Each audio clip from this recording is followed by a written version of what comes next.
isoelectronic species such as atoms, ions or molecule have same number of electron are known as isoelectronic species.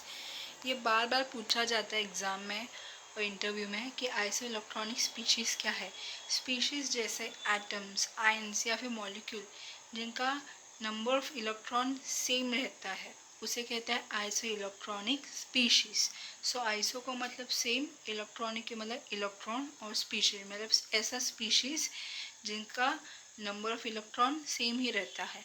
For example neon, Na+, fluorine and magnesium 2 are all isoelectronic as all of them have 10 electron.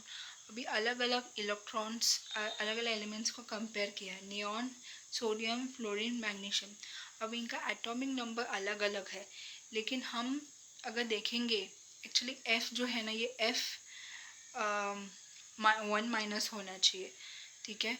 सो अगर हम देखेंगे तो neon का atomic number 10 होता है. Sodium का as a element form free atomic form 11 रहता है, लेकिन ये Na+ है तो इसमें भी 10 इलेक्ट्रॉन्स होंगे. F माइनस होना चाहिए, F में कुछ नहीं तो F माइनस होना चाहिए, मतलब उसके पास F के पास फ्लोरीन के पास 9 इलेक्ट्रॉन रहता है. अगर उसको एक्स्ट्रा इलेक्ट्रॉन मिल गया तो F माइनस हो जाएगा, तो F माइनस के पास 10 इलेक्ट्रॉन आता है. और मैग्नीशियम का 12 इलेक्ट्रॉन रहता है, लेकिन मैग्नीशियम ने अपना 12 इलेक्ट्रॉन किसी को डोनेट किया था, 2 इलेक्ट्रॉन से डोनेट किया, इसलिए मैग्नीशियम 2+.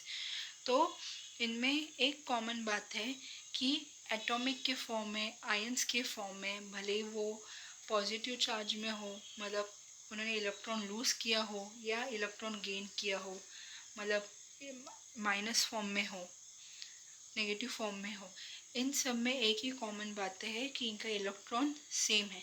इसलिए neon, Na+, sodium, F-, fluorine minus ion, magnesium 2+ ion, ये आइसो इलेक्ट्रॉनिक स्पीशीज़ है क्योंकि इनका नंबर ऑफ इलेक्ट्रॉन जो है सेम है, मतलब 10 इलेक्ट्रॉन्स है.